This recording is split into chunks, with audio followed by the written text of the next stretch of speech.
अब मोदी जी तमाम जगह पर बोलते हैं कि मैं ही एमपी हूँ, मैं हूँ उस क्षेत्र का हूँ जहाँ जाते हैं, और मोदी जी की बातें हैं, लेकिन उनका इस बार जादू नहीं चलने वाला है। 400 पार अब की बार का नारा दे रहे हैं भाई 400 पार अब किस मायने में बोलते हैं? उनके 400 सांसद बनेंगे कि 400 पार तेल, पेट्रोल, डीजल, 400 पार का जो उनका आंकड़ा है, कई चीज़ें लोगों को डरावनी भी लगती हैं।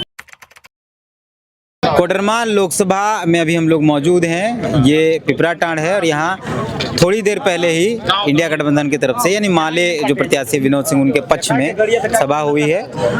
तेजस्वी यादव आए थे, मुख्यमंत्री चंपई सोरेन आए थे, कल्पना सोरेन आई थे और कई दिग्गज नेता यहाँ मौजूद थे। हमारे साथ जेएमएम जिला अध्यक्ष संजय सिंह हैं, गिरिडीह जिला अध्यक्ष। भैया क्या माहौल देख पा रहे हैं आप लोग? ये आज की सभा चूंकि इंडिया गठबंधन के 2 प्रत्याशी थे और ये सभा का आयोजन झारखंड मुक्ति मोर्चा की तरफ से किया गया था। कल्पना सोरेन जी उपचुनाव में प्रत्याशी हैं गांडे से, और कोडरमा के लोकसभा के प्रत्याशी विनोद सिंह जी हैं। और जो भीड़ थी उसके समर्थन से उनकी भीड़ जो आई, उससे स्पष्ट रूप से दिखता है कि निश्चित रूप से भाजपा से लोगों का मोह भंग हो रहा है। और जो उम्मीदें माननीय हेमंत सोरेन जी के नेतृत्व की सरकार और चंपई सोरेन जी की जो सरकार चल रही है, उससे लोगों को लगता है कि झारखंड के लोगों के, यहाँ के आदिवासी मूलवासी तमाम लोगों के समस्याओं का समाधान झारखंड के इसी झारखंड मुक्ति मोर्चा नेतृत्व की सरकार से है। और केंद्र में भी जिस प्रकार से इंडिया गठबंधन के पक्ष में लोगों का समर्थन मिल रहा है, निश्चित रूप से भारतीय जनता पार्टी के लिए इस बार राह कठिन है।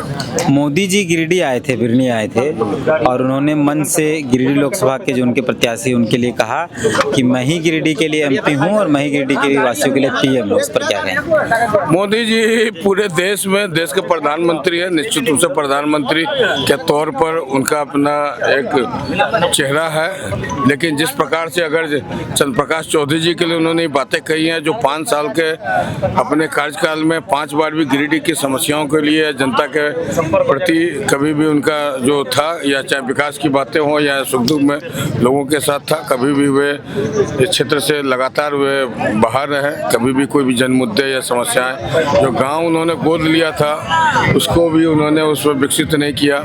सबसे बड़ा था कि डीसी ट्रेन जो 10 साल बंद रहा, फिर इसका एक चुनाव के पहले ही लोग शुरू कराया। कई बातें हैं। अब मोदी जी तमाम जगह पर बोलते हैं कि मैं ही एमपी हूँ, मैं हूँ उस क्षेत्र का हूँ जहाँ जाते हैं, और मोदी जी की बातें हैं, लेकिन उनका इस बार जादू नहीं चलने वाला है। 400 पार अब की बार का नारा दे रहे हैं भाई 400 पार अब किस मायने में बोलते हैं? उनके 400 सांसद बनेंगे कि 400 पार तेल, पेट्रोल, डीजल, 400 पार का जो उनका आंकड़ा है, कई चीज़ें लोगों को डरावनी भी लगती हैं।